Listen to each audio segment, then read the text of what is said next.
Wham! Talk 1600.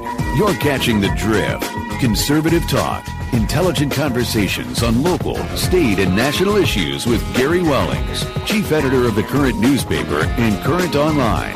Join in the conversation at 734-822-1600. And now, your host, Gary Wellings. And thanks for tuning in to catch our drift here at Wham Talk 1600. Good to have you aboard with us. If we can make sure Derek's probably watching the U of M MSU game, so he'll keep you updated today on the progress being made by one of the teams or the other. So welcome to the show. What we do on the Drift every Saturday is go over the news we put on thedailydrift.com. And if you're not going there, you should be. It's the news you need to know. So make sure you're going to thedailydrift.com and checking it out. Our sponsor this half hour will be Brighton Ford. If you haven't been to Brighton Ford for service, make sure you do. You can get a bunch of nice coupons from thecurrentonline.com. Check it out. It's in the paper every month.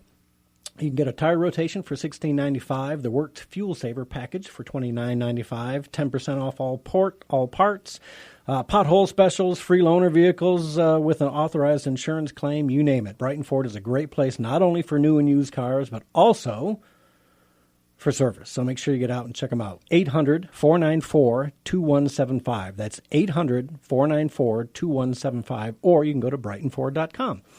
Okay, so joining me in studio, Mike from Ann Arbor. Mike, thanks for coming in. Hey, Gary, thank you for inviting me. Yeah, always good to have you aboard. And we're going to talk a little bit about probably the biggest news that broke yesterday. And I think a lot of people are surprised. James Comey wrote a letter to the investigation committees of Congress, but he also notified the other intel agencies, which I find interesting, that he's reopening the case for Hillary's emails. Well, first of all, he should have never closed it to begin with, and I think that was something that's going to haunt him. Personally, I think right now she should be in jail. Yeah. Like Donald Trump says, throw her in jail, arrest her.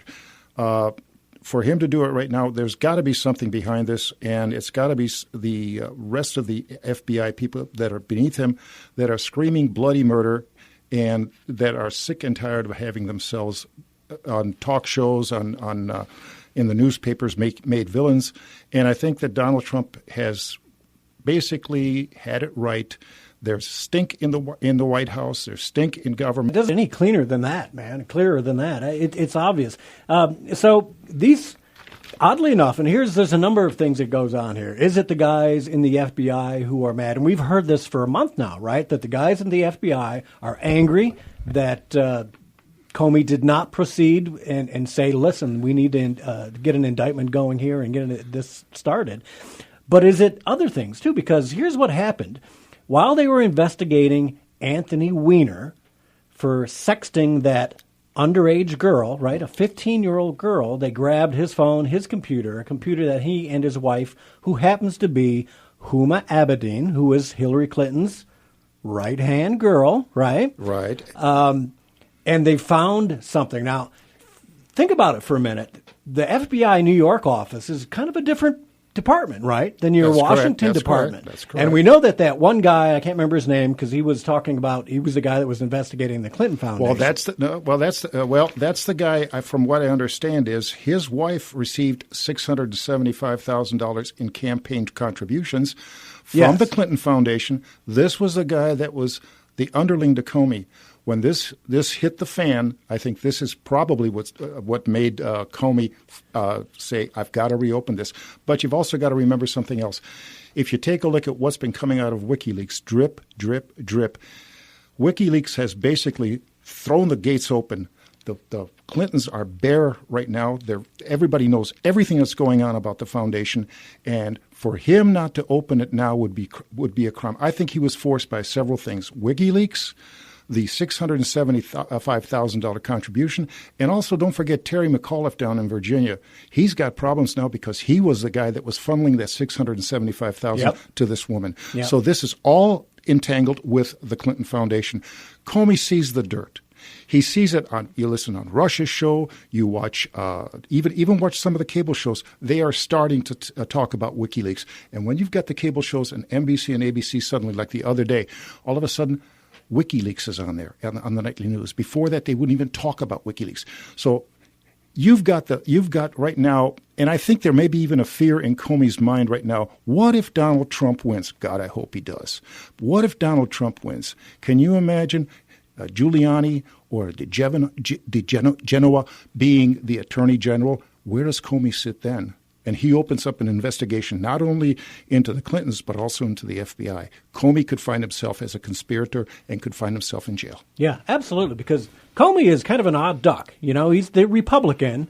However, his entanglements with the Clinton Foundation go out. His brother, Peter Comey, is a lawyer who was in charge of an audit for the Clinton Foundation. And isn't it funny? All of a sudden, if you remember about a year or two ago, the Clinton Foundation suddenly had to redo their taxes. Mm-hmm. Mm-hmm. Okay. Yep. So you've got Comey there, but Comey's also got a tie-in to I don't know if it was Grumman or. It was one of the aerospace companies that he had a tie-in with, and he got a large sum of money from them, which is associated with the Clinton Foundation. So you've got this entire tie-in. I think Comey is looking at possibly a Trump win, a new attorney general coming in, and then Katie bar the door. Everything is fair game. Yeah, this is like the perfect storm. We're going to go over this. Let's take a quick call from Jenny on line 1. Jenny, welcome to the show. Hey, guys. Hey, Ed. Hey, nope. Gary. Nope, it's Mike from Ann Arbor this time. Please don't insult me. My name is Mike. I'm not Ed. Yes, I'm sorry. By the way, are you running for anything? No. Oh, you should. You really should. You really should. Next time, run, Jenny, yeah, run. Darn, right.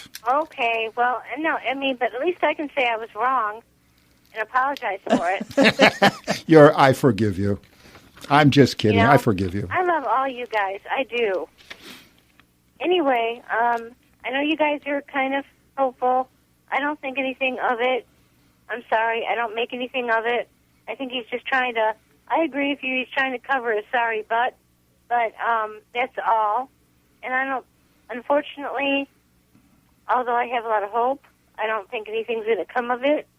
But I have some good news. I have just purchased an iPod Touch, Gary. Oh, very nice. So now I can go to dailydrift.com. Ah, very good.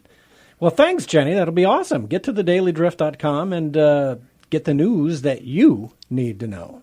And okay, Jenny, now it's not though, right? It's just Daily Drift. No, thedailydrift.com. Thedailydrift.com. Okay. Now, Jenny, don't be so pessimistic about Trump. I think he will win. Yeah, and I think I'm pessimistic about this Comey thing. Anything happen out of it? Well, let's just put it this way: it's taken Donald Trump off the headlines. They can't bring out any more bimbos saying that he touched them improperly, and now the spotlight is on Hillary Clinton. Period, and that's where it should be. And I think more and more people are going to look at Hillary Clinton and say, we elect her, and then we've got 4 years of nothing but investigations. We have all sorts of probes going in. The U.S. goes down the toilet. I think a lot of people are going to say, I can't take a chance with her. And this gives Donald Trump a great chance at winning this presidential election. There you go. Yeah. But So anyway, be confident. Don't be pessimistic. Listen, if you can throw dirt at the Clintons and it can stick, it's a good day all the way around. Yeah. Well, Jenny, make sure There you you also go. get on social media now. So if you've got that ability, try and get on Twitter, okay? And no, I'm not doing that. I'm going to just go on these websites, and I don't want to do Facebook.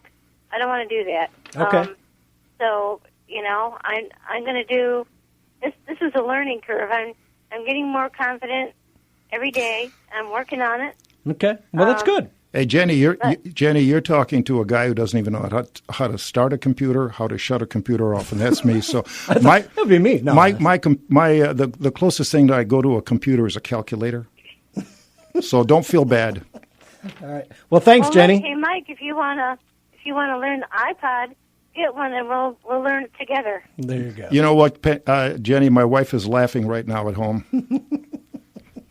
All right, Jenny. Well, appreciate the call. Take care. Bye-bye, Jenny. Okay, bye, guys.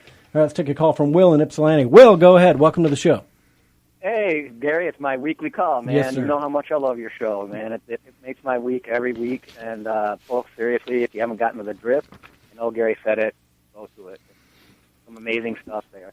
That said, sir, I was wanting to talk about Hillary Clinton and these crimes that she's been, that are happening. You know, Gary, if it was you and I and your guest, we would have already been charged and probably have already been put in prison. And I don't know what it is. I know that I call her Loretta the Lyncher, the woman that's the AG here.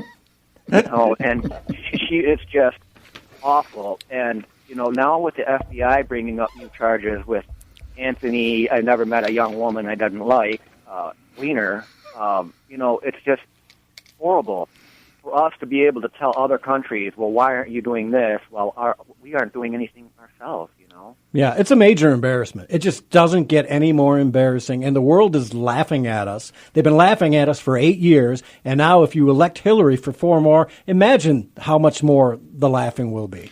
But wouldn't it be great if the Clintons were brought down by a Weiner?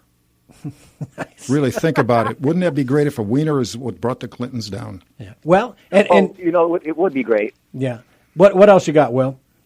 Oh, that's it, sir. I'm going to hang up and listen because I love Saturdays, man. It's about us here in the area. So okay. I'm so happy you're out there, Gary. All right. Well, thanks, Will. Appreciate the call. Take care. Thanks a lot, buddy. Bye-bye. All right. So for me, it is part of this Anthony Weiner. I think there's a number of things here, and it is that perfect storm. Number one, yes, the FBI rank and file are very mad, and they are probably pressuring Comey. I think his connections with the Clinton Foundation and HSBC sits on a board that works with the Clinton Foundation and blah, blah, blah. I think all those things play into it. I think that we've got some issues of WikiLeaks, obviously. And I can't underestimate the power of social media here because Kim.com, now you are familiar, you were telling me about. There's a guy by the name of Kim.com who was the first mega upload guy. He was the one throwing movies and music on the internet, right? Yes, right. And letting it go for free. Well, Mike, you know more than I do. Go ahead and talk about Kim.com. Well, basically about a year and a half ago, 60 Minutes did a piece on Tim.com. This is a guy who lived in Auckland, New Zealand. He's from Germany, and he is considered a genius. I mean, he is the top hacker in the world. And evidently what our government did was to get rid of him is they destroyed this man's life. He lost his family. He lost his home. He lost every belonging he had. Basically, they pulled a RICO on this guy. And I remember from that interview that he did on 60 Minutes, he said, I will get my revenge. And basically, I think this is what's happening. Julian Assange is the guy that is everyone's saying, well, Assange has got it. I don't believe so. I think it's this guy, Tim. And I think what's happening is he is right now seeking his revenge. And let's not forget that at the time that they were going after him, our government was going after him, Hillary Clinton, if I'm not mistaken, was the Secretary of State. So he's got an axe to grind, and what better time for him to grind that axe than right now? So, there's a thing called karma. And perhaps one of the reasons why the panic is on now in Washington, and you can tell if the panic is on at the White House too, is because this leads right into Barack Obama into the White House. And we found out now that Barack Obama did know that she had a secret, a personal server. He was using a secret name. Yep. So basically, the president of the United States lied to the American. He's lied to the American people every damn day. Yeah. Okay, but basically, the president of the United States broke the law. Okay, he broke the law. Yep. So it's and what we've seen so far from these WikiLeaks is the fact that all these Podestas, I think they've done 22 Podesta email dumps. Yeah, and so far, can you imagine where Podesta is right now when all these emails are coming out and some of the remarks that he's made about the Clintons? Oh, yeah. Hello? It's got to be terrible. So, Derek, let's skip down to track 2, and let's just get caught up on some of this because we haven't covered it enough on this show. This is Hannity talking about some of the latest emails that came out from Podesta in the WikiLeaks dump. Go ahead and play track 2. Now let's go through what they revealed. In one email, Clinton campaign spokesman Brian Fallon is caught clearly colluding with the U.S. Justice Department during their investigation of Hillary Clinton's private email server. Fallon wrote in an email to several Clinton staffers, including Podesta, quote, DOJ folks informed me there is a status hearing in this case this morning, so we could have a window into the judge's thinking about this proposed production schedule as quickly as possible. Wow, pretty unbelievable. Now, the White House, of course, is denying any wrongdoing, but that's not all. Now, as it turns out, the Clinton campaign wasn't just colluding with the Justice Department. They were also coordinating openly with